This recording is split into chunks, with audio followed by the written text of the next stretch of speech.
The Artan Legacy, Soulmates, Chapter 5, Scene 3. It was a relief that Princess had not succumbed to desperation severe enough to attempt that last unorthodox method I mentioned. This restraint of hers spoke to the magnitude of her suffering far more than the hyperbolic exclamations she so frequently employed. She endured a harrowing wait for her sisters to return as their concern grew when they did not see her at breakfast. My own experience was not much better, forced to listen to her endless laments about the unbearable pain. Yet I bore it stoically, having been on the opposite side of this equation more than once. Fermina told me to check on you. Rascal timidly announced, peeking her pretty head into the room. Are you all right, Aufelia? Good! You're here! Princess celebrated. Come here, help me up, Riatna! We entrusted Rascal with a list of ingredients and instructions which I had endeavored to make simple enough for the cooks to follow. Off she went, her usual eagerness propelling her down the hallways at a run. She returned relatively quickly, having never been one to shy away from dashing through the mansion.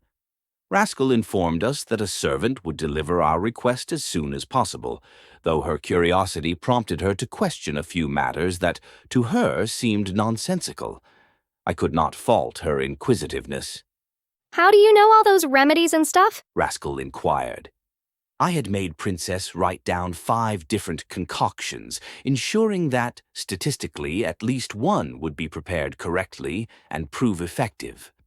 I have studied botany for a long time, girl. Princess curtly replied, her mood sour and unwilling to engage further. She was, however, not being entirely dishonest. While her knowledge in the field could not rival that of an expert, or even an amateur like myself, she was not wholly ignorant. Princess's studies leaned more toward the spiritual and cultural significance of flowers. Blood bloom symbolized mourning, azalea's temperance, hyacinth sincerity, and night lotus's feminine modesty. Just a few examples from my own familiarity. Rascal, respecting Princess's disposition, did not press the matter further. She reassured her sister that she had ensured the old court magister would neither be involved nor notified. Rascal had, in fact, exceeded our expectations, even convincing Fermina to leave the situation in her hands, alluding to her own embarrassing encounters with the old Magian. The bright-eyed child was visibly disappointed that we could not continue her portrait, unfinished with the lower part of the skirts and the background still absent, but I implored Princess to deliver a message on my behalf, promising that after the evening prayer I would gladly paint my favorite subject, and no pain would deter me. Rascal remained by our side, an expert at lightening the mood and caring for the unwell. The cooks were not excessively slow in their service, though their promptness fell short of the efficiency I had once expected as master of the house. 4 of the 5 remedies arrived on a tray, steaming hot, carried by a familiar figure Princess immediately recognized. "Here is what you requested, milady," announced the stocky maid we had encountered the previous night during our little artanical experiment. Despite what she had witnessed, her demeanor remained jolly as she placed the tray on the bed before us. "I apologize for the absence of calima vinegar, milady.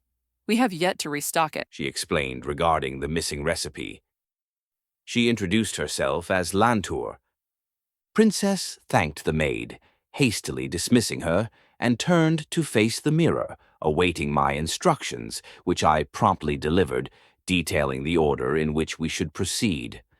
You don't like that maid, do you, Aufelia? Riatna observed, noting the strained cordiality with which Princess had addressed Lantour. Are you going to really drink all of that? They smell pretty bad. We'll see. Princess sighed, picking up the first cup, a bitter, slightly spicy concoction of ginger, garlic, and lime that caused us both to grimace with every sip. Ugh. I hope this works. The results were mixed. 2 cups and 2 bowls of various liquids proved far too much for Princess's stomach. I knew she could not bear another drop, not in such quick succession. While the nausea had abated, the headache remained only partially alleviated. The lingering pain was something my simple home remedies could not fully address, now that I no longer had access to my alchemy desk. It was likely just our body regaining its strength after expending our precious lifespark in hexerai.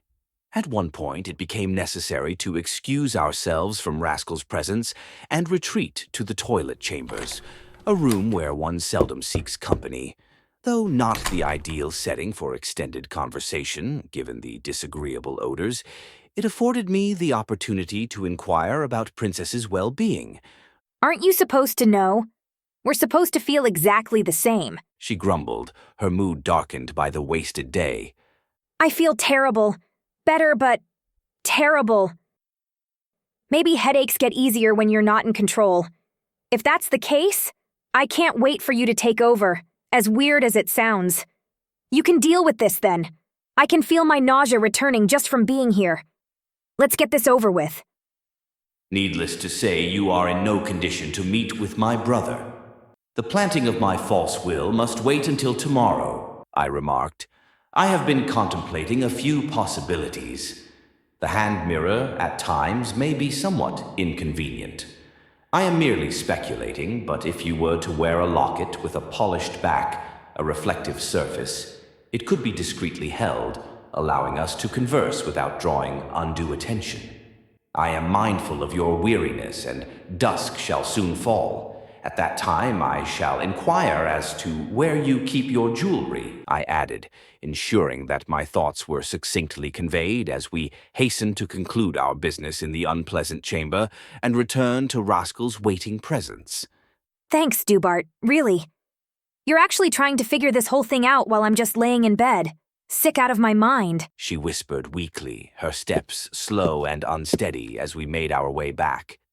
You are most welcome, I replied, heartened by her sincere gratitude. It inspired me to redouble my efforts.